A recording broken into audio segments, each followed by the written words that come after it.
kapan hari itu ada juga di tetangga forum-forum lah ya, itu nanya kenapa sih kalau apa Ninja Karbu ya, kita ngomongin Karbu bukan FI atau yang lain ya, itu kalau punya dia itu setiap pagi itu susah dihidupin ya. Kalaupun sudah bisa dihidupin aman ya kan, aman. Jadi kelistrikan sekarang sih kelistrikan masih aman. Terus apa namanya, engine aman. Cuman menurut dia lo ya, kalau pagi itu susah banget dihidupin. Jadi kalau pagi itu susah banget dihidupin. Terus dicek apa-apanya, menurut bengkelnya sih aman-aman ya karena mungkin dia baru ya, jadi akhirnya aman. Padahal sebenarnya kalau secara teknis ya secara sepengetahuanku lah ya, itu ada beberapa komponen yang udah mulai aus, apa corona ini lah, ya wis wayai. Tapi di salah satu itu tuh apa ya, akhirnya ada yang speak up lah. Salah satu suhu di situ ada yang speak up. Jadi intinya sih tiap pagi dia trouble, susah starter. Sekalinya starter bisa ya aman. Itu pun kalau setiap pagi atau kondisi cold start. Nah akhirnya salah satu suhu itu ada yang bilang coba dicek untuk kompresinya. Biasanya itu memang kompresinya udah mulai bocor. Nah penyebab kebocoran kompresi itu biasanya di klep-klep itu loh.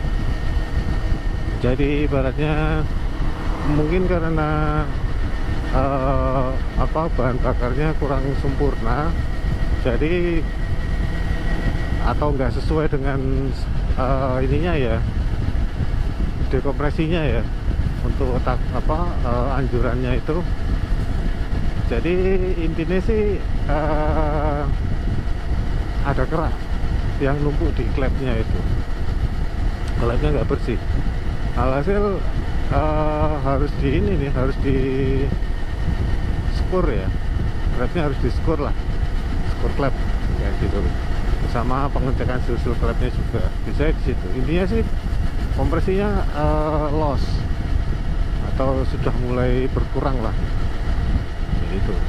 Dan akhirnya benar ketika dicek ya, jadi biasanya kendalanya di situ, di kompresi itu biasanya. Atau setelah akhirnya next, setelah dibongkar klepnya ternyata ada yang bengkong, jatuh bengkong ya, diganti. Terus di skir klep, terus sekalian ganti busi.